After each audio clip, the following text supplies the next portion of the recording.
So, do you want in on the most underrated consulting or coaching skill? And no, I'm not talking about influence without authority. I'm talking about storytelling. And I'm not talking about how to use it just on the stage, but in every part of your work to build deeper client connections and deliver bigger results. Today, you're going to hear from not just one, but two former Disney executives who know better than anyone about the power of storytelling.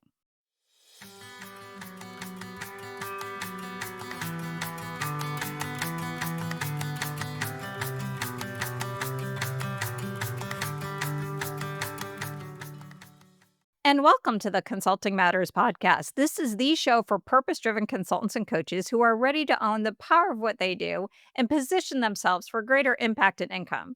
I'm your host, Betsy Jordan, and I'm also an ex Disney person. I wasn't an executive, I was a consultant, and then I became a consulting business owner. And now I am a business mentor and brand messaging and positioning strategist. So you can find out about all the things I do to help my clients like repackage the best of their careers and turn it into a business that they absolutely love on my website at betsyjordan.com. And don't forget, Jordan is with a Y. So today we're getting into the power of storytelling, not just as a performance skill, but as a leadership skill, a consulting skill, and a coaching skills with brothers Bob and Rick Allen. So both of these guys are former Disney executives who bring two totally different lenses to storytelling. Bob from the creative side and Rick from the operational side. And together, we're going to have a conversation around what storytelling really is and why it matters so much more than most consultants and coaches realize, and how to use it to elevate your influence and your impact. So let's get into it. Bob and Rick, welcome to the show. We are excited to be here. Great to see you, Betsy. Yeah, thanks for having us. Well, I'm really excited to get into what you all are talking about in terms of like the overlooked skill set around storytelling and its role in leadership and business. But I want to put some context for my listeners. Is I know that you've spent like lots of time at Disney in different ways. I know, but it sounds like Bob, you were on the operational and then the creative side, and I know you, Rick, from the operational side. Can you share a little bit about like your background at Disney and and how your experiences at Disney shapes the way you think about work and leadership today? I think Rick. That's got to go. We got to start at the beginning, which really is with our Yep. dad. Yep. Yeah, you want me to dive in and then we'll mess with that a little bit. Our dad, we when we talk about Bob and I and our dad together, we talk about having 102 years of Disney experience, Disney family experience, and you got to include Dad to add all that up. Dad started his name was also Bob Allen, like my brother, and he started at Disneyland in 1955 when it opened. Oh, wow. Yeah, he started as an hourly employee, and he had a great job. He had fabulous. His first job was there was a little train then called the Casey Jr. from Dumbo, and it went around Storybook Land and Fantasyland. Dad's original opening year job was he rode on the back of the Casey Jr. and he wore a whistle, and his instructions were if any guest fell off the train, he was supposed to blow the whistle. Oh. So that was his first hourly job. So we think But about you guys that. were not born yet, though, or were you? I was, yeah. Disneyland is 1 year, 1 month, and 1 day older than me. Or no, I'm Okay. older than it. So I was in 54, and Disneyland was in 55. Okay. Yeah. And I was not quite there. Born in 57, and so you were in project development. Project development, yeah, back then at those times. But Dad's Blue sky career, ideation. yeah. His career, though, really grew. They moved fast. It was they moved fast back then. It was a fast moving thing. They got to, they all got to work with. Walt was very associated with all those people because it was such a small organization, and Dad was in operations, and he got to work in guest relations, and he got to work in entertainment. He was part of the production coordinator to help the very first candlelight procession that happened at Disneyland, so he was part of that. We have a really interesting story about Dad joining Celebrity Sports Center. And Betsy, I don't know if you or and particularly your audience might not know what Celebrity Sports Center is, but it was like a indoor recreational center, a family recreational center that you would see today. It was in Denver, Colorado. 82 bowling lanes, an Olympic-sized swimming pool, big slot car tracks, and like 4 restaurants and penny arcade. And Walt bought it along with a bunch of other celebrities, and that's why they called it Celebrity Sports Center. Bob, I can't remember, Art Linkletter. They were all Hollywood celebrities. Art Linkletter, Jack Benny. There was a whole bunch of them. Oh, interesting. Yeah, it was really something. As a matter of fact, a funny story about how he got the job offer, in quotes. Dad was just a regular supervisor at Disneyland at the time, and Card Walker was the president of the company, and Dad got a call on the radio that said, "Hey, you need to come to the office," and so he did, and they said, "You need to call Card Walker," and Bob, what do you say? That's like saying that's like a private calling a general or something. Yeah, that's like an ordinary seaman calling an admiral. I'm sure he had to swallow hard a couple times before he made the call. Yeah, so he called Card, and Card said, "Bob, we've got to talk to you about. I've got this job offer for you. We want you to go to Celebrity Sports Center. Here's what it is. Walt's bought it. We're going to take it over, and we need you to Disneyize it. We'd like you to go out there, move your family out there, and do that." And Dad said, "Boy, that's an honor, Card. Thank you. That sounds tremendous. Of course, I need to go home and talk to my wife, but let me go do that." He said, "That's great, Bob. Let me know." Dad went home, and he talked to my mom, and they hashed it out over I think a pretty long evening of discussion, and Mom was pretty clear. "No, we are not going to move this family there. We have your parents over down the street, and my parents are down here. We get help. I've got these 2 little kids. Another one coming. No, we are not going to do that." So Dad dutifully went back to work the next day, and he called Card and said, "Card, thank you very much for this opportunity. It's really an honor and a privilege to get asked, but we've decided that we're going to pass on this one." Dad tells the story that Card didn't miss a beat. He said, "Bob, I understand completely. Now, I'm sending your plane tickets over to your office tomorrow for you to go out to Denver this weekend. I've got a realtor all lined up to meet you. You're going to find a great house, and you and Raleigh and your family are going to love living in Denver." And Dad said he didn't miss a beat either. He said, "Thank you very much, sir. I understand, and we will go out there." And so that's kind of how the company culture was back then. You went for it. Dad. Anyway, so Dad got to. Did you move to Denver? Oh yeah. So yeah. the punchline of the story was, Yeah. Dad would always say, it wasn't until that moment that the light bulb when I realized this had never been an option. I mean, so now he's got to go home and tell Mom, well, yeah, actually, we're going to do this. But yeah, we moved to Denver, Colorado in 1960, late 63, early 64. And our Colorado adventures, we were talking about them last night. It was absolutely a blast. We had a ball, of course, living in the Rockies and doing all that stuff. And Dad, got this interesting opportunity to be, they might as well have been a million miles away from headquarters and Disneyland and all the stuff that he knew, and kind of fly solo, which in retrospect, if you look back, really, really helped advance his career. Plus, it also gave him, Walt loved celebrity, and so he came to Denver a lot. So Dad actually got some FaceTime and personal interaction with Walt, which was a real treasure. Yeah, and then we better click through it. But Dad, after that, got to go work for the project Mineral King, which was going to be a ski resort that Walt Disney wanted to build in California, and it was just a tremendous. He got to go around the world researching ski resorts, and that project never happened, like lots of projects do. But it was part of his development and learning.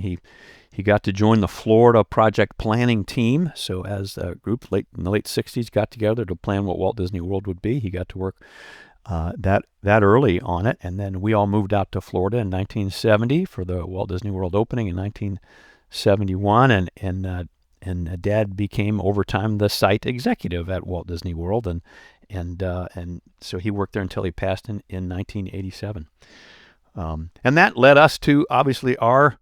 And I probably should say we're honored that Dad was named a Disney legend. He's an official Disney legend in 1996, and we got to go out the other day. We got to go visit the archives at the studio, and there's plaques of all of the Disney legends out there, and it was a lot of fun to see.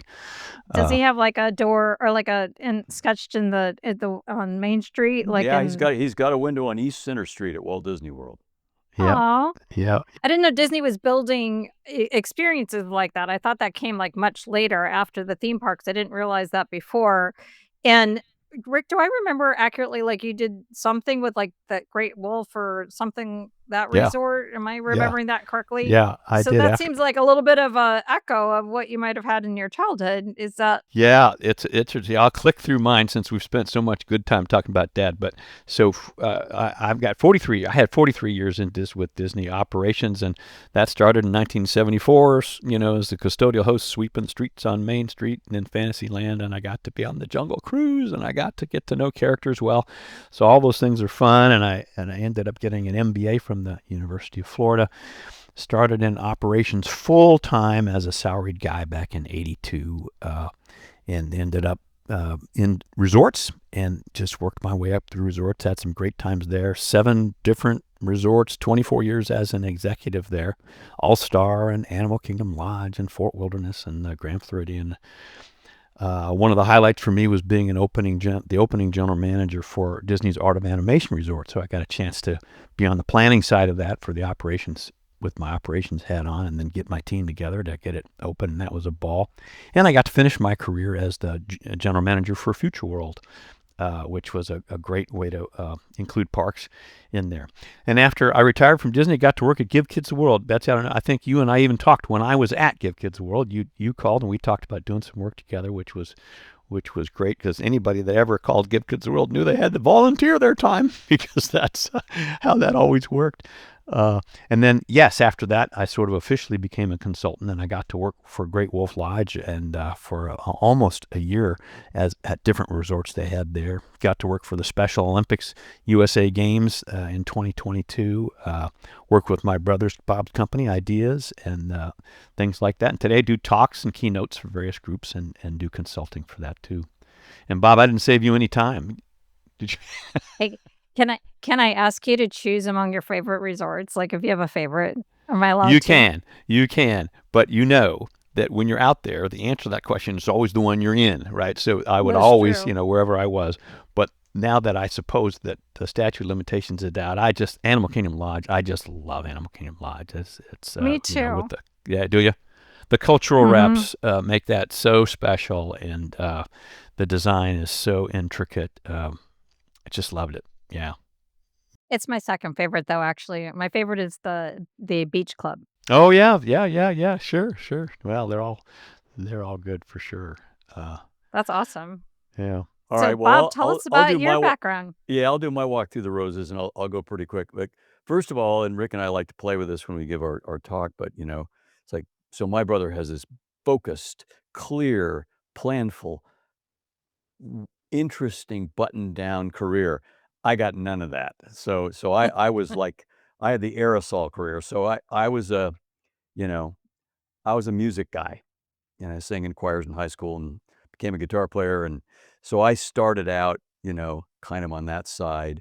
Uh, Came to Florida and then immediately left because I got out of high school, went to the University of Colorado in Boulder and became a musician and worked in radio and spent a bunch of time doing concert production and all kinds of stuff like that. Um, and then, as happens, evidently you're supposed to graduate from college. So I finally did. And and the one thing I was not gonna do was, cut my ponytail off and go work for the company my dad worked for. And so, of course, that's exactly what I did. Um, I ended up getting an offer I couldn't refuse from a guy named Bob Yanni, who was the vice president of entertainment then based at Disneyland, to go to work for the entertainment division. So I started out as a production assistant and became a stage manager and show producer at Disneyland Live Entertainment. Great time to be there. This is about 1976. I got to work on the Main Street Electrical Parade and all kinds of really, really fascinating, really new thinking was going on then. Many adventures, and then I also kind of had a media freak side of me. I liked things that had buttons and lights and knobs. So I ran into a guy from operations and a guy from the Disney University out there, a guy named Tom Carr and Steve Casper.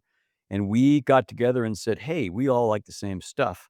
So we formed a little media production team and got attached to the Tokyo Disneyland pre-opening division and spent the next few years making really training and marketing media for the Tokyo project, which was, again, super fun because first step outside the United States. Disneyland hadn't done an opening really, other than Walt Disney World. Since then, got to work for Jim Coro, who was a great, great leader to work for. And we moved our whole little operation out to the old Pony Farm house that was on the property at Disneyland before Disneyland was there. And it was originally where Owen and Dolly Pope lived, the first wrangler who ran the pony farm for Walt. Um, and we had a great time. It was cool. We were all isolated out there by ourselves, and we had a garage to keep our stuff in, and a basketball hoop, and a barbecue, and we just had a wonderful time. Got to go to Japan very early. That was neat.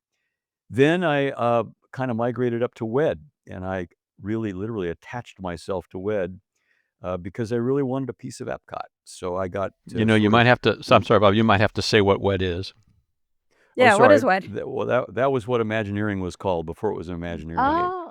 It was Walt's initials, Walter Elias Disney, and so WED Enterprises was the original name of what we now call Imagineering. Oh, fun. Okay. So went up there I and think WID makes more sense though than WED.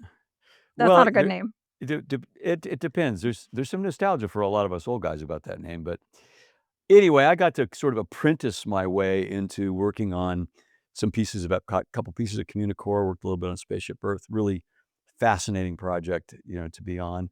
And then was able to move my unit, my Disneyland guys, because I was still at Disneyland as well. We moved everybody to Florida for the opening of Epcot. And we had a big pre-opening effort working for Bill Sullivan, who was then the VP or director, I guess, of Epcot. And then we ended up settling down and attached the Walt Disney World marketing division and formed a media production company there, oddly called Media Productions. And then when the studio tour project came along, I kind of waddled over and said, hey, what you guys need? You need somebody who understands the park business with one side and the motion picture television business with the other side. That would be me. Why don't you let me play? And so I did that. So I got to work in project development for Studio Tour, working with Bob Weiss and Craig Russell and Bruce LaValle. And then after the park opened, I actually got to run the studio part of it, not the park part of it. I ran the back lot. So I ran sound stages and lighting grip and camera and post-production and all those things. Somewhere in there, I also picked up a couple other odd jobs. I ran the resort entertainment division for a while and had some fun doing that. And then in the mid-90s, for a lot of really interesting reasons, I got a almost unprecedented opportunity to buy my division from Disney and make it a private company. So we began that discussion in 1997, and it took till 2001 to make the deal, but we did. So in July of 2001, we always tell the story this way, we went home with our blue Walt Disney World IDs on Friday, and on Monday we came back to the same office doing the same thing with our green operating participant IDs, and we became a separate company, and we were an operating participant at Disney for several years, and then moved off the lot finally in about '08 down to downtown Orlando and ran the studio there. So I ran ideas as an entrepreneurial small business. And I hasten to add, my brother got an MBA, my degree's in writing, so, everything I learned about business, I learned from Disney, which helped me a lot. Ran that for about 25 years, and then a couple years Can ago sold it, and I still work there. And my new gig is I've got this new project, and that's where Rick and I are working together, that I call the Zenovation Network, which I think is a whole new way to approach, you know, keynote talks, workshops, a little bit of consulting, and where it kind of blends my two passions, which are Zen practice and of course storytelling. So that's kind of me. I have so many things I wanna follow up on. I wanna get into the Zenovation thing because that sounds fascinating, and I know my audience is dying to hear about that. I just need to answer one question real quick, or need you to answer one question. Like, whose idea was it for you to become like, for you to take that and make it a private company? Like, did Disney say, Oh, "Oh, I wanna do that," or was it so, like, "I wanna do that"? Like, what? Because that's a no, it's really interesting entrepreneurial opportunity to yeah, go entrepreneur to entrepreneur. That's a very interesting way to even yeah. think about different business opportunities. So the idea was Al Weiss's. Al and I had known each other a long time. I met Al when he was the finance manager in marketing, and we knew each other pretty well. And we were talking, and so part of my whole career was always, again, most of the jobs I had in the Walt Disney Company, nobody had before I had them, because I would go in and say, "Hey, can I go do this?" Or "I think you need this," right? So I was talking to Al because, frankly, I was getting bored. So I went up to say, "Hey, what else you got? Something broken? Can I fix it?" Um, and he sort of said, it was pretty wise, actually. He sort of said, our company, the parks organization particularly, the next 10 or 15 or 20 years are going to be real different than the last. We're a mature business now. We're really settled in. And he said, you're kind of a cowboy, and probably you're not going to have as much fun. And I said, yeah, you're probably right. He said, so yeah, I got a couple things, but what do you think of this idea? He said, I think I need some of the stuff you guys do, but there's things I think you want to do that you can't do if you work for this company. He said, why don't you just buy it from me, and I'll buy services from you? And my first reaction was, don't be ridiculous. I said, I'm a guitar player and a writer. I'm not an MBA. I'm not a business guy. And of course, as just in the same tradition as our dad with the Denver story, I went home and talked to my wife, and she said, yes, you should do that. You're not having any fun. Go do that. So that's how it happened. And and if I had known all of the things I then learned, I probably never would have done it. And I imagine a lot of entrepreneurs would, if they were honest, would say that, because, you know, what you do when you're an entrepreneur at a certain point is you just jump and hope you land on something soft. And that's what we did. Went to the bank, borrowed a bunch of money, wrote a check to Bud Dare, and he handed me some keys. Literally, this is true. He handed me some keys and shook my hand and said, congratulations, you bought yourself a great new business. And about then, it's like the new father moment. It's like, what have I done? That's so That's how it funny. happened. Did you get to take some of the cast members that you worked with you? It was really cool. What we did was I rolled it out to the cast that we were going to do it about 2 weeks before.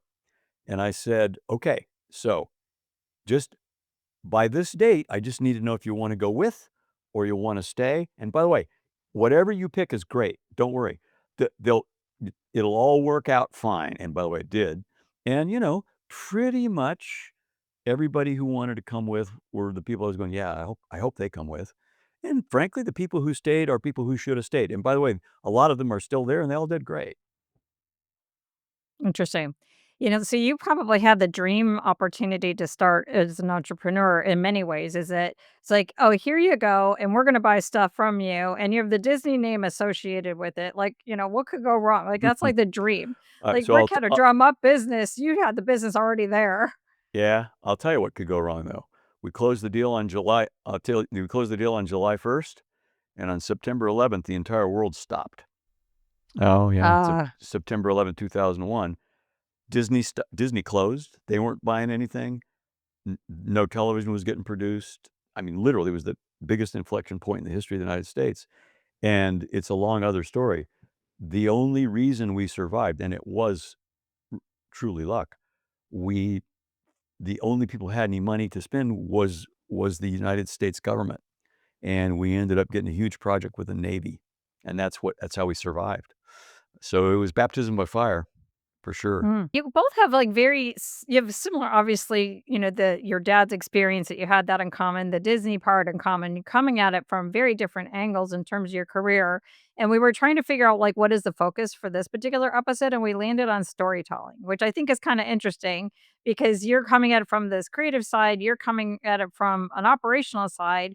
So what is it about storytelling that you think is such a valuable skill and that it's, like, such a priority of what we're even gonna be talking about today?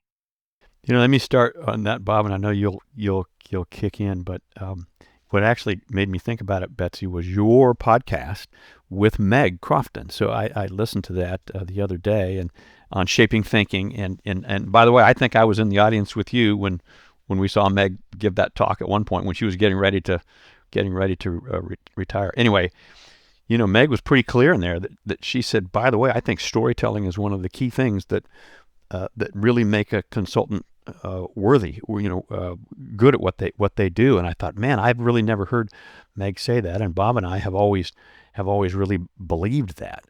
It's just such an important way to be able to communicate what you do. I've never been a charts and graphs guy. Those things don't work for me. And we always tell people when we're getting ready to go do a talk with them or something like that, he says, no, there's not going to be any of that. We're gonna get our point across by telling stories.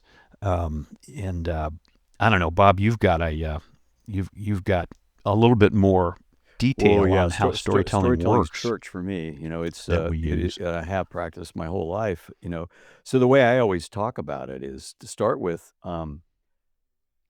storytelling, the ability to do it, which by the way is native, but it is the way our species, which is slow, soft, relatively toothless, our young can't survive on their own for several decades after they're born.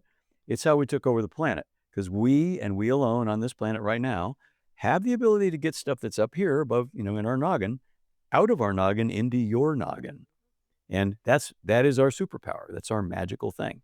And it is really very, very clinically proven that that's true. It's also native. It's the native nutrition for human brains. Human brains are literally physically constructed to thrive on stories. In fact, to Rick's point about charts and graphs, or my nemesis in life, bullet points. Uh-oh.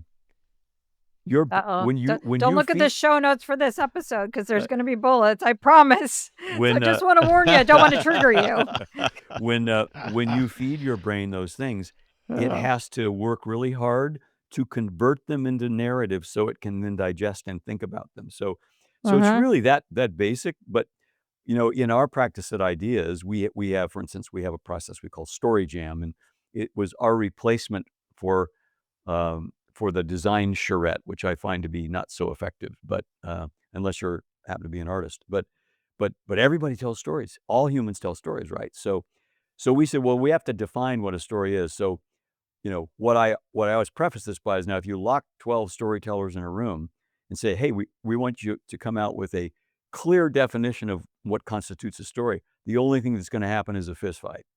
But we have an operating definition. So there's 6 elements of story that, what I will say is, fundamentally, if these 6 elements are present in the construct, it's probably a story. So it goes like this.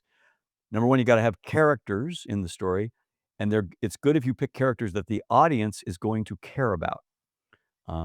That's first, characters, right? Second, stories take place somewhere, so you have to have a setting.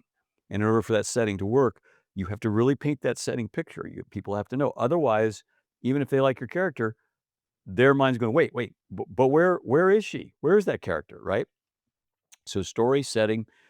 You need a distinctive and interesting voice as the teller of the story, with a very specific point of view. And when you watch a movie, it's interesting. You think you're seeing and hearing the character's point of view. You're not. You're seeing the writer's point of view filtered through the director's interpretation. The actor's just delivering it to you. So character, setting, voice. You got to stick the story together with plot. And plot points are this glue that stories have to have, so that it makes it easy for the audience to follow, and also is the thing that makes you want to turn the page, even though it's real late at night. Say, oh no, I got to find out what happens, right? So character, setting, voice, plot. Stories are made of details. Stories are hugely populated by details. Really good writers, really good performers, really good poets. What you'll find when you walk away, I mean, Rick and I were again talking last night. Go read something very well written. Go read a Ray Bradbury story. Go read a Cormac McCarthy story. Rich detailing. And that helps people flesh out the world, because when we hear stories as humans, we make pictures in our minds. So you're feeding them the art direction, right? And then finally, and I always say it this way, kind of tongue in cheek, if you are telling stories to humans, and I've never told a story to another species yet, but I may, to be a story, it has to have all those things, and then it has to be richly imbued with emotion. If you don't do the emotional part, what you've got is a data set. It might be a very skillfully constructed data set, but you got a data set. So those are the 6 things that constitute a story. And the way you use that, and there's lots of kinds of stories that are constructed in particular ways to do particular things. But that's always where we like to start, with story. I love what you're talking about, and it feels like that's a huge part of what I do, as like in brand messaging, except for I don't know if I do the details as much, but I love this whole idea. So it's character, setting, voice, the voice of the story from the point of view of the storyteller, plot, details, and emotions are the 6 things Yeah. that are there. So I think a lot of people could say, okay, so this is really great if I'm like up on a stage and I really want to tell a great story on the stage. How do you see like storytelling playing out, like just in everyday kind of stuff? Like Rick, if you were doing leading one of your team meetings or trying to pitch something to Al Weiss on something, like how does this play out, in regular regular leadership and regular consulting, not just on the stage, because you could see on the stage, like, "Oh, I'm gonna bring the audience in," but in the regular and how does it get embedded into experiences? I know, Bob, you have, like, experiences that you design as an Imagineer, the experiences tell the story as well. How do you pull that off in those other ways? Yeah. Yeah. That's a great question. And I'll give you an example of a way I used a story with my teams over and over and over again. And the lesson that we were trying to get across, and I would bet you would agree with the point, but at Disney, in the Disney culture, relationships are really important to get things done. And we also wanted to make sure that our teams understood that that's the same thing with guests. We were able, if you can establish a relationship with a guest, that's much better than not having that relationship. And our guests, as you guys know, we have billions of dollars of infrastructure in attractions and in hotels and all that. And 99% of the guest letters that we get are things that our cast members do. We get a note that's saying, this guy held the door open for me, and I just couldn't believe that. And for my mom, and he said hello to her every morning on the way. Nothing about $6 billion Space Mountain, but we get a lot about those things. And so to encourage that understanding to my team, I would share this story that I had a housekeeper. I was a brand new general manager for the Caribbean Beach Resort, Disney's Caribbean Beach Resort. And I had just joined that team. I'd been a GM for a while, but I just joined that team. And so I was going around to my different guys and asking them about their teams and how they work. And this was a story I'd share. I went to our executive housekeeper, Letha Harley was her name. And I said, Letha, who is our best trainer in housekeeping? And she says, that's easy. That's Betty Jackson.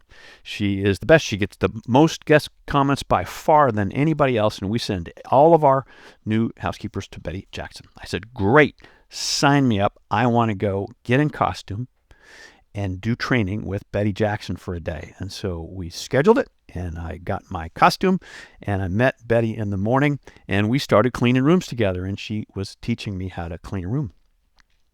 But as we went through the morning and several different rooms, I noticed she was missing lots of things. She was missing actually some pretty basic things. One time she didn't look under the bed for trash, and another time, she forgot to replace the amenities, the shampoo and all that stuff, and forgot to look in some drawers for things that maybe a guest might have left behind. So I what am I going to do now? I'm halfway through our best trainer. So I finally said, Betty, let's pause for a minute. And I've just got to ask you, I said, you've missed a couple things here, A, B, and C. And she said, oh gosh, Rick, I'm so sorry. You're right. I don't know what's got into me today.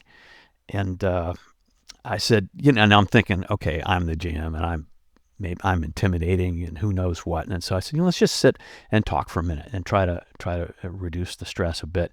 I said, how long have you worked here? She goes, oh, Rick, 25 years. I said, really? Do you like it? She goes, I love it. She goes, let me show you why.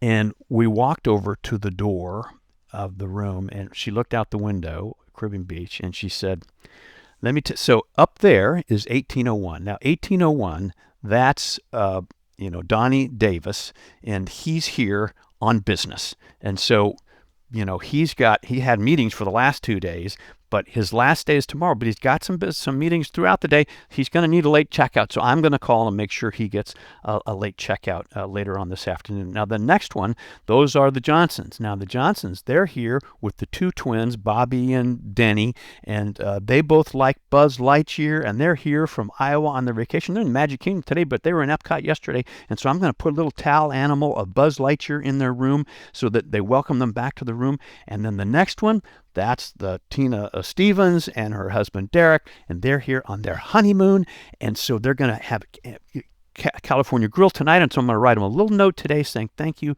and congratulations on your honeymoon. And Betsy, she went, they cleaned 18 rooms a day. She went room by room. She knew every one of her guests. She knew why they were there. She knew their names, and she knew how she could make something special. I learned at that moment that she was one of our worst cleaners, but she was one of our best housekeepers because she established those relationships. Now, I could stand in front of my team and tell them till I'm blue in the face, guys, relationships are important. They're really important. Let's be sure we do relationships. And we could have big posters on the wall that say relationships are important. But you tell them that story, and I've had people forever going, now I get it. And I don't know if that helped, but that's an example of a way I think you can tell a story that they're going to Okay, I love remember how you that'll help get just that point did across. examples by answering my question with a story. So, Bob, I'm going to ask you, how did Rick do? Did he hit the 6 elements of the story? What did he do well, and where could he It's improve his storytelling here? So, we got a it, character, it's Betty, not a it's the not a fair setting. question.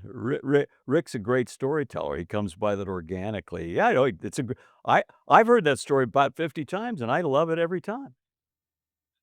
So I'll you tell got you. he got So an A. So he hit all I'll 6 give you an example. points. Let me tell you why he got an A. So I never met Betty, but I could draw her for you. I know exactly what Betty. Now it may not be anything like what, but I know what my Betty looks like. I know what her face looks like. I know her expression when she's telling Rick those. So that's a great example of why story is so powerful. You get it cognitively, but you also get it metacognitively in a way that you don't even fully understand that makes it much more easy to act on. And so let me extrapolate from that example because you ask, well, how do you use this when you're not a stump storyteller on a stage? Heck, nobody hardly ever gets to do that. So if you think about a really dry piece of work, a pro forma, okay, well, you know, if you just pop the spreadsheet on the wall and you start in the middle and start staring at numbers, that's really different than if you hand the spreadsheet and say, we're going to get to the numbers, but let me set the stage for you. You know, here's what's going to happen in Puerto Rico in 2027 when this park opens. A kid named Juan, who's never had this experience in his whole life, is going to be able to get a job doing something that's going to thrill him, allow him to celebrate his culture, and maybe have a career his parents never dreamed of. And I paint that picture 3 or 4 times. Now, let's start at the back end. Not only are we going to do that for Juan and those that couple that came off that cruise ship and those convention guys who we talked about coming to the party, we're going to make a 15% return on shareholders' equity year in, year out for 20 years and exit at a 10x value. Now I'd like to show you how we're going to do that. That's a story. So, in some ways, then the storytelling is just like it's a mindset. It's like, so if you're doing an interview like this one, it's like instead of just answering it like conceptually, like with the bullets, is you tell the story and then you may hit the point afterwards, but you kind of paint the picture first of what You it is we that it's y- instead of telling it, you're painting it. You're painting it y- with words. yes, and you weave the points in,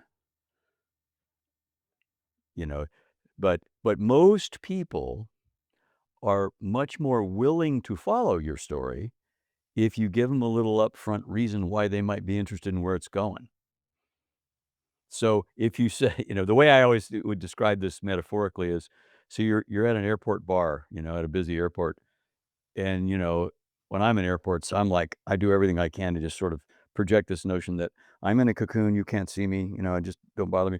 But you're in an airport bar and somebody sits down next to you. If that person leans over and invades your space and says, "Hey, you know, you got a minute? I just want to show you the spreadsheet." The first thing I'm gonna do is pretend not to speak English. "Oh, lo siento, no sé," you know? But if that same person sits down and says, "Okay, bear with me here. In my hotel this morning, there was a penguin in the lobby." I'm not only gonna listen, I'm gonna buy that guy a drink. I wanna know what happened with a penguin, right? And if the end game is the same, and by the way, here's my spreadsheet, and I'm from the, Johnson Penguin Company, and that's great. In fact, I might even buy a penguin from you. So I think the idea is it is, it pretty much is a universal solution. I'll be that bold. You know, I I can't. I'll tell you another quick anecdote. some of the most intriguing stories we've been able to gotten to develop ideas are for scientists, finance people. I'm doing a talk this month. I have a talk called Restoring. I'm doing that for an aerospace technology company that's driven by huge brainer engineers. And what they want me to talk about is we got all these great solutions, but these guys don't know how to tell stories about it. Okay, so my claim is going to be that there, and now language is important, right? So a quantum physicist will say, "Well, I tell stories." And I will say, "Yes, you do. Unfortunately, the language you speak is a level of mathematics I can't understand." But I don't understand Swedish either, and I'm sure their stories are good. So, I think it's all story at one level or another. So what would you say to someone who says like, but don't most executives just care about the bottom line? Like, I want to show I'm credible. Like executives like Carl Williams, like, what do you care about, the story when he's like pretty much a bottom line kind of Well, guy? first of all, you just named one of the best storytellers Rick and I know. I mean, Carl Williams is a great example, but you talk about voice, Oh man, yeah, laconic jeez. Carl Williams. So let's take Carl Williams. Yep, bottom line might be the focus, but the way Carl's going to get there is, well, Rick, let's start with the fact that those 15 assumptions haven't been true for about 10 years. Now, I remember the time. That's how, Rick, am I lying? That's how Carl does it. No, that's Carl. He told me a story one time when he first joined the company. He came to do a quick presentation, a little pitch to, oh gosh, I want to say our chief financial officer. I can't remember who our CFO was at the time. Anyway, so it was a big deal, and he sat down next to another guy who was getting ready to go to see him as well. And the guy had 3 notebooks that were like, really, really thick, 3 inches thick. And Carl said, you're going to go talk about your idea, Yeah. Oh yeah, man. I've been working on this for months. It's great. Carl had a sheet of paper with him. And so, where the story's going. So the guy went in ahead of him with his 3 notebooks, and he lasted about 4 minutes, and they kicked him out. And he said, I can't. He says, I'm not going to go through all that crap. Next, and in comes Carl with a sheet of paper, and Carl's brilliance is he can take very complicated things and just make them real simple. And so he just said, here, X, Y, Z, here's what I think, and he was an absolute success. And so I think that's, he's a, to your point, I think I'll that's give how my that, You I'll give my you just favorite. how that answered another works. question with a story. So, Bob, how did Rick do on that story? Because it, You know, it Oh, just it's seems a like great this story. is just what you do. It is. I'll give you my favorite Carl Williams quote. So you may remember this, Betsy. There was a point in the Walt Disney World group where everybody was kind of gaga about going to the Gallup Institute, Mhm. and learning about your strength. And I went. It was great. Their executive program was really, really spectacular. My colleague, Kelly Pounds, who worked for the DU, and Kelly's probably I have to say this the right way, my longest lived friend. If I say oldest, she smacks me because she's a little bit older than me. But Kelly and I went to high school together. We've known each other for about 54 years. And she's wired real differently than me, but we're good friends. So she went to Gallup, and the 2 other Disney folks who went to Gallup with her were Sam Pinsula and Carl, and both finance guys. And Sam's also a great friend. And Mm. her best takeaway from that experience was Carl's quote. He said, "Well, if you have more than 3 things on your list, it's just a list." You know? Well, Oh the my god. That's Shakespeare great. That's often wrote Yeah, awesome. it's Shakespeare wrote a perfect. lot of 3-scene acts. That's So, I mean, perfect. there's some wisdom in that. So I want to get to your Yeah, your yeah, projects and what you're working that's on great. with the Zenovation and with the Tales of Mouse and Men. But to wrap up the storytelling, can I ask you? Can I channel some people in my audience and can you give some advice to them? Would that be okay? Sure. So so I have Yeah, like several lean consultants, sure. let's just say for example, who really want to influence leaders to to really just take on more like to implement like more of a continuous improvement, people centered learning kind of culture. And so they struggle with influencing them. How can they use storytelling to level up their influence around that? And then I have a question for my coaches, but I'll just use them as my example for consultants. I I'm sorry, but I need to know what lean consultant means. Rick, do you know? Like those are the people who wanna like, put in, like, the Toyota production system where, like, the respect for people at the core and problem solving at the deeper levels of the organization where they want, like, frontline cast members to, like, solve the problems of the business. Yeah, okay. It Okay. So, yeah, I can tell you a real quick one. This What? there's lots of I Okay. mentioned there's Yeah. story typology. There are a lot of types of stories. But the first one I would tell if I were that person is if I were the coach, I would help the leader that I was coaching come up with what we call a look back story. Okay, leader, here's what we're going to do. It's 12 years from now, and everything you're trying to do has worked brilliantly. All the metrics are off the chart. Of course, we need to know what those are so we can really put the detail in there.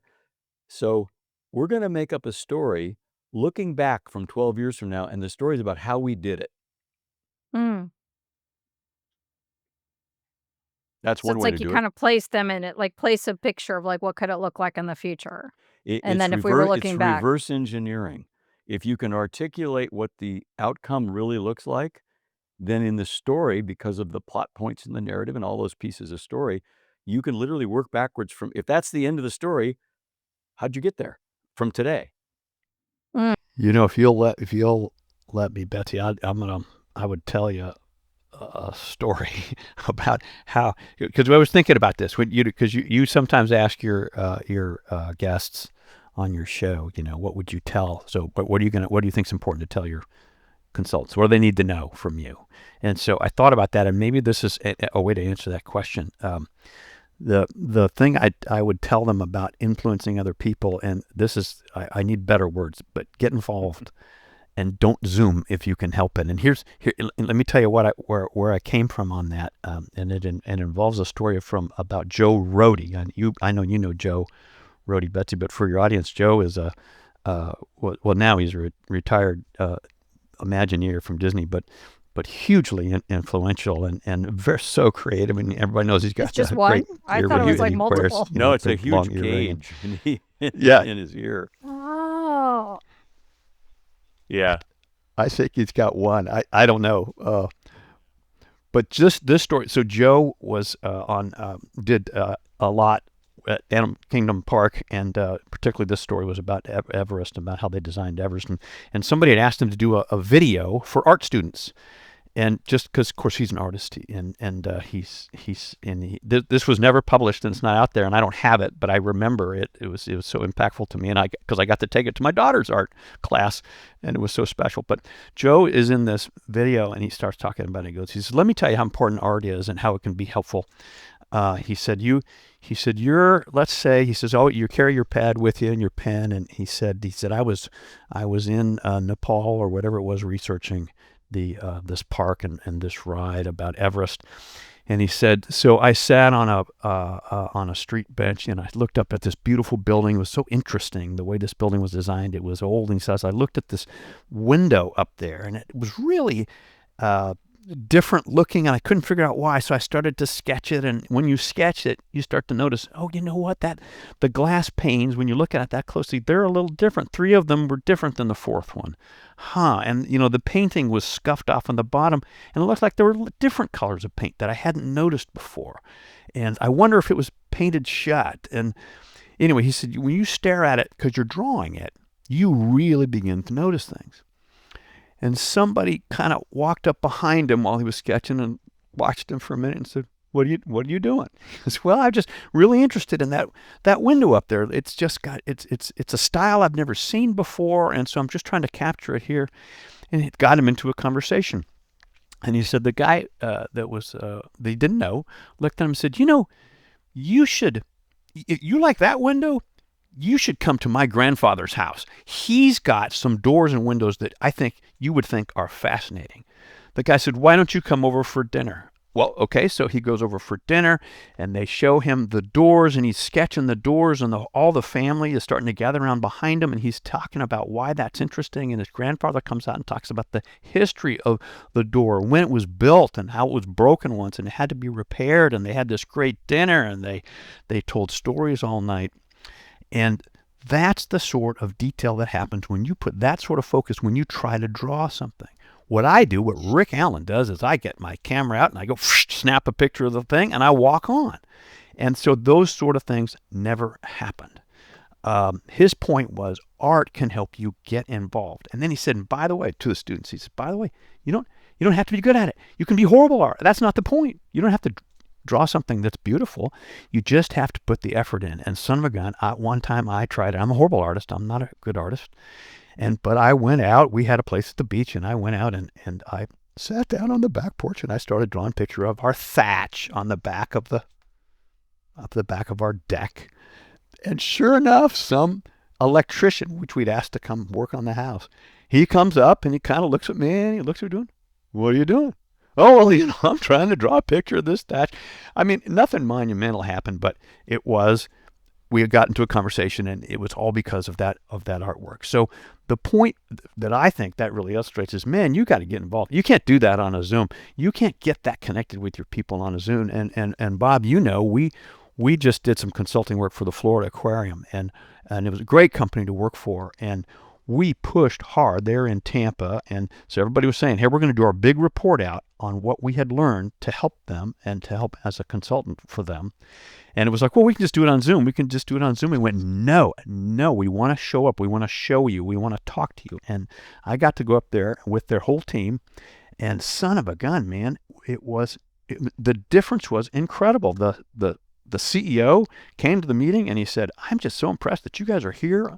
And he got involved in all the questions. And afterwards he said, come on, you're not leaving. And he grabbed me and the other of the ideas team, and he toured us around for 3 hours around the aquarium, showed us all the things they wanted to do and the things that they're planning on next week. That would never happen on Zoom. Just wouldn't have happened. So I guess that one of the things I wanted to tell your team was, hey, if you're a consultant, if that's a small thing to influence people, man, you got to get involved. If you can, I know you can't fly all over the world all the time, but if you can, get in front of people and have that interaction, and that helps with that influence. And that's I think a that story there's that like a might lot help of to things of what you're illustrate saying that. about the storytelling too, is that it's like it's really being immersed in the details of like noticing stuff. And then it's like if you are influencing somebody, and maybe this is just the essence of even like brand messaging, is like it's paint a picture of what's possible for somebody with words in like sensory detail. Like really paint the picture. Like imagine if this is happening. It seems like that's the consistency throughout all of it is, like like if we're telling a story, so instead of answering questions, tell the story about what the principle is so that somebody could picture it. And instead of like trying to influence people like just with the facts, like begin with like imagine what's possible.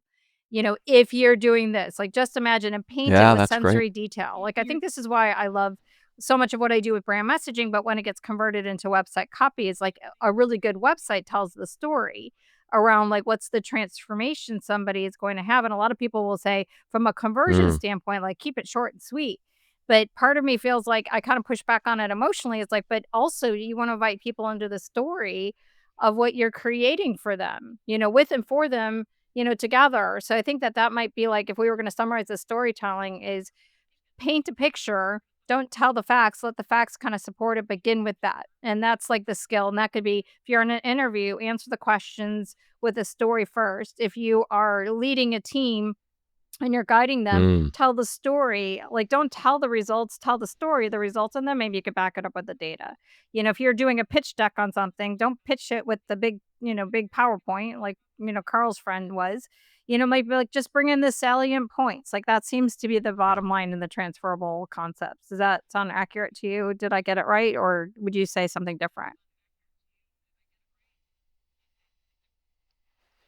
I would say that that's right. And what you made me think of, the best interview, a guy named Brian Bucinich. I don't know if you worked with Brian at Disney, but Brian's a really smart guy. And so I interviewed him for a role one time, and he was exactly what you just said. He came in, had the resume, the whole thing, but no matter what question I had, Brian, X, Y, or Z, what do you think about that? And he'd pause for a second, and he goes, let me tell you a story about how and then he told me about one time I was a duty manager and blah, blah, blah, blah, blah. And I made a decision based on why. And instead of Z, and here's why. And then I'd ask him another question. Yep, that's a good point. Here's, the other day I was teaching my team, and here's what I teach them. It was all story. And I think he's a great example of what you just said. My friend Rick Stone. Get him on your podcast. Who is one of my mentors and gurus, in addition to being my friend. Rick's a consummate storyteller. He wrote a great book. There's only one book people say, hey, can I read a book about storytelling? This is the book. It's called Story Intelligence by Richard Stone. Well, and I don't even know if he really says this directly in that book or not, but one of Rick's great points, we worked together always, was story itself is the great exercise in the art of the possible. So, and you kind of, Betsy, just sort of alluded to that, and that is a great takeaway. That's exactly right. When you're in a story, and particularly if it's your story, everything's possible. You don't have to settle yet. You don't have to land anywhere yet. So I think that's a really important takeaway for the way this goes. So anyway, yeah, I just wanted to get that out there. That is exactly, and Rick's story about the guy with the interview is a perfect illustration of it. It's almost like I was picturing I have it like for my intro calls, like I have a forum of people saying, what's going on in your life that makes you want to be on this call? If you had a solution, what could you create, or achieve or something like that? I wonder if like switching it to be like, paint me a picture, of what, like paint me a picture with your words about what you really want to create or achieve with your consulting or coaching business. Paint me a picture of what it looks like now. I think that could be a more interesting conversation because then it's like outside of like, oh, I just really want to have a website. It's like, well, like let's paint a little picture. That would be interesting. I have to think about that. I'm going to get back to you on the application to even like a discovery meeting and a conversation because it seems like I want to get to the Tales of Mouse and Men, and I'm dying to hear about the Zenovation thing. So, can we jump into those things? And because I could probably ask you 1,000 more questions about storytelling, but I don't want to Sure. leave without those things. Sure. Well, let's do Zenovation as a groundwork because that's quick, right?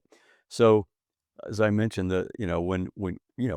let's face it, it's certainly not surprising that when you've had careers like Rick and I have, and you get to a certain age in your life and a certain point in your career, say, hey, you know what? I think I'm gonna, write some books and do some talks and do some stuff. It's like, okay, because, gee, I don't know, maybe I know things that might be useful, and maybe I don't, but I think most of us think we do. So when I sold the company, and I'm still, and oddly, I'm still consulting with them, but you know, it is about passion for me. Um, you know, we were thinking about, say, hey, what advice would you give, a consultant or an entrepreneur in general? And I got a bunch of it, but one of the key ones is, stay swimming in your passion pit and watch the cash flow, right? But that passion piece is real important. Rick does a beautiful entire talk about passion, and it's part of our Tales of Mouse and Men talk. Anyway, Zenovation happened because I said, okay, I'm passionate about storytelling and about brands and about innovation. And I've kind of spent my whole life doing those three things. I'm also passionate about what has happened in my life because of diligent attention to my Zen practice and my studies with Thich Nhat Hanh and all these things. I said, great, we're going to mash that together into a matzo ball. And I'm going to say, okay, we're going to do cool stuff. We're going to tell stories, basically, which is what we do at Zenovation Network. But we're also going to imbue it with the learnings and the lessons and the practice of Zen mindfulness. So that's where that brand came from, right? It's the intersection of, Zen mindfulness training with a lifetime of experience in those things, with the intention to use stories to share the experience. So and there's a website, zenovationnetwork.com. People can go look at it. But so that's the construct for that. Within that, very, very early on, in fact, it was collaterally being developed as Zenovation Network was being developed. Rick and I, for a long time, have said, I think we have some stories, particularly stories about Disney, that nobody else has. And I think they may be interesting. And the reason we have them is because of point of view, because of Dad's tenure and then our tenure. We just got to see things happen sometimes on our back porch. So we have an interesting perspective. And I always joke that the Tales of Mouse and Men we're not calling it the Tales of Mouse and Men project because, Rick mentioned we spent some time at the Disney archives. It was mind-blowing. And they're such amazing people. And we walked away saying, this is more than our keynote talk. Yes, we're going to keep doing that, but we've spent the last 72 hours, almost all of them, by the way, working on what we hope will become Tales of Mouse and Men, the book. And you mentioned a podcast, and we've done the first couple of pilot episodes of the Tales of Mouse and Men podcast. So it really is a brand at this point, sort of.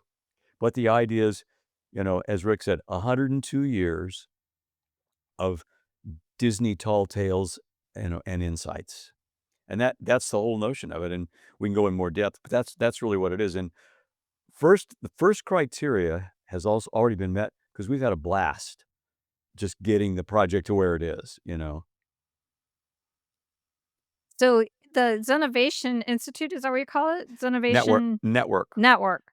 So people want to participate in the Zenovation Network. Like what can they participate? How do they engage with you all in that? The notion of the network sort of goes like this. It's two-sided.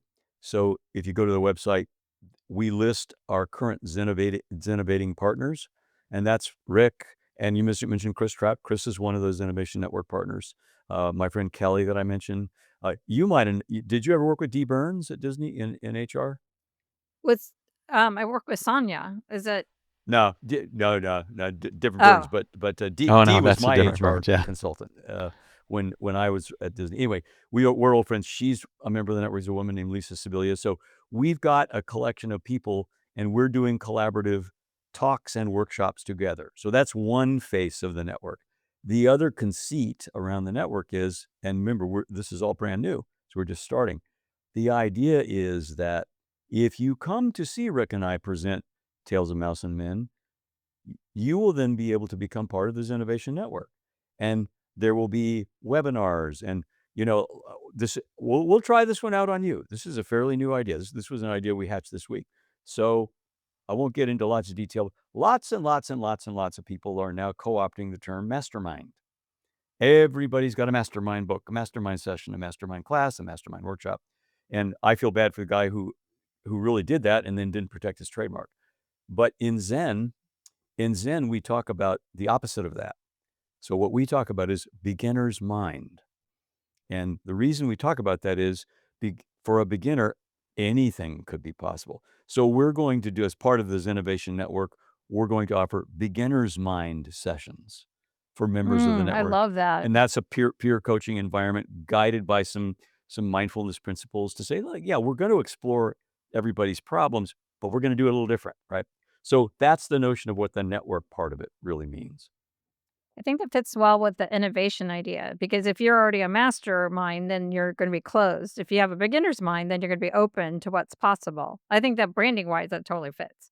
I would love to think on you. I would love to think with you guys on all of these things. And can I be a part of the network? That sounds fun for me. Heck yeah. Come on aboard. Go look at the website first and make sure it doesn't make you say that's nuts. But if you don't think it's nuts, sure, we'll talk about it. I have a vision for, like, to me, like, the way I want to save the world is, I think if we can get like a group of people with a variety of different kinds of consulting and coaching expertise together to try to go help organizations in a more collaborative way, where we're not competing against one another, where we're actually activating some of the stuff we had talked about before we got on, like true performance excellence from that old standpoint of what we were raised on. Like, I think that we could change the world. I think that we can make, if we could all get out of our silos. So I love the idea of getting people with different disciplines out of our silos Hmm. and think more holistically about, like what we're trying to accomplish together, and like how do we leverage, like what you said, swim in our passion, but also, from my standpoint, swim in our strengths. Well, that's Like the your same. passion is one thing, but They your tend to strengths aren't overlap, necessarily. though. Well, your passion is what you wanna help. Like, to me, passion, the word passion comes from the Latin, like, or I think it's Latin, to suffer. Passion isn't what you love, it's what you hate. It's like what you wanna see different in the world. Like, that's what, like, activates you. Your strengths are what you love. Like these are what you're best at. So it's like, the passion is, we're passionate about, we wanna solve XYZ problem, and then our strengths, we could all come together. So, like, that's my little side vision. I don't know if it aligns or not, but that's what I would love to see in the world. My Zen teacher, so Thich Nhat Hanh, who well, technically died a couple of years Wait, ago. I was like, t- "Did you know him personally?" yes, He ordained me in this tradition. So Ooh, Ty that could be Ty would another all whole podcast. I can talk Buddhism till I bore you to complete tears. But Ty would always say, and he was he was funny. He had such a wry wit. But one time he's when we would do retreats, he's doing Dharma talk in front of 2,000 people, but he'd say, don't don't practice meditation because you want to be enlightened. Don't practice it because you want to develop your focus and concentration and insight. So if somebody comes up to you and says, well, how come you do that? Just look at them right in there and say, I like it, and smile. He said, and that's what I mean by passion. Honestly, you're not incorrect about your definition, but for me, it's simpler than that. And right now, and this really bears on Tales of Mouse Men. I want to do this because I like it. It's Hmm. fun. It's energizing me, and you know, it. And I'm confident enough to think that if it energizes Rick and I, well, it'll find an audience. Yeah, it'll magnetize. So, how do people engage with you on if they want to hire you for the Tales of Mouse and Men The kind of website's best. Just come to the zenovationnetwork.com, and if you just go to the program page, you'll see Tales of Mouse and Men. Click on that, tells you all about it. Send us an email, and we'll jump on the horn and talk it up. Or you could go to rickallenconsultinggroup.com because we both have them, and then and you could jump on there too. And the same thing, Tales of Mouse and Men is on there. Yeah. Yeah, and both of the websites have a little demo video on there. It explains what we're doing and how that works, and yeah. and who's the best audience for the Tales of Mouse and Men? Like, if you had it all your way and you're like, "I hope these kind of people hire us for this kind of talk," who is it that you would most want? Well, we actually have that in the program rundown, but to ad lib it a little bit, um, certainly I would say anyone in any kind of leadership role who would sort of like to gain some learnings about things that Disney might do well. And I'm saying that clumsily, but I don't have my sheet in front of me. I can get it real quick. Rick, vamp while I get the sheet. Well, and then the other was, certainly people that are having events for their team. So group events, that's a great time to have, at the end of that, to somebody say, hey, let's talk about kind of how Disney did things. And it's also an inspiring thing. Great, and funny great for a stories. retreat. And so I think that's another group that can do it day as well. Day 1 or day 2 of a retreat, leadership, or just a team retreat. Also, just flat out,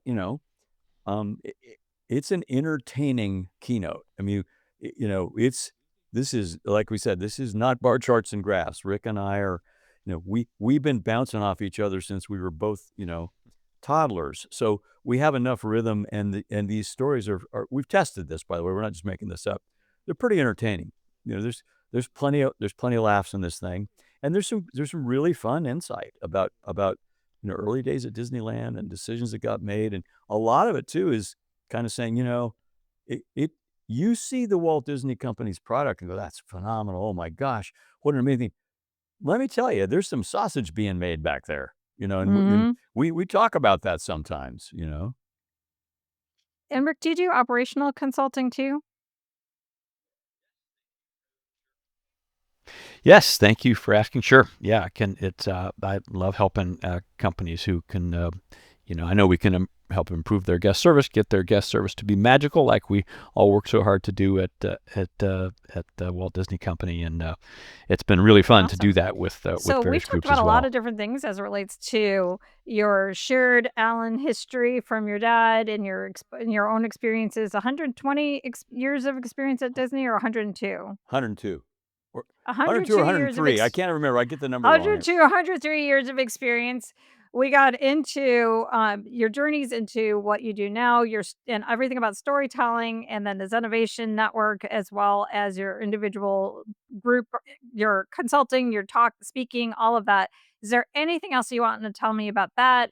And I'm just not asking the right questions, or anything else that you want to share with my audience, and I'm just not coming up with the right question.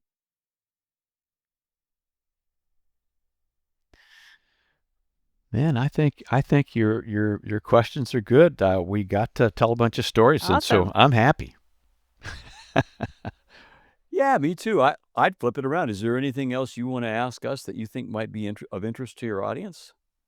Yeah, but then if I do ask those other questions, I'm going to add another hour because Oh, now I well, want to we'll just now have I to want to come know back about then. your I want to hear about the Buddhist practice and how that applies to business. I want to hear a little bit more about Zenovation and that is like there's a million now I have a million questions, but I have to be respectful of everybody's time at some point. So I thank you for flipping it, but I really have nothing else to add. So Right.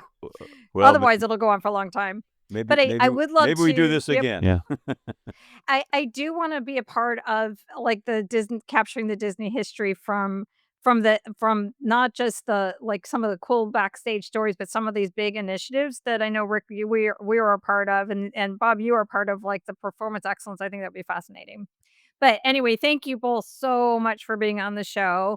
I so appreciate it. Definitely check out the different websites. Will be in all of the show notes. And thank you all for listening. I love this whole idea of storytelling. I'm gonna be percolating on all of this to how to incorporate even more storytelling into my approaches for brand messaging and even like the discovery meeting. So stay tuned because I'm gonna still percolate on that.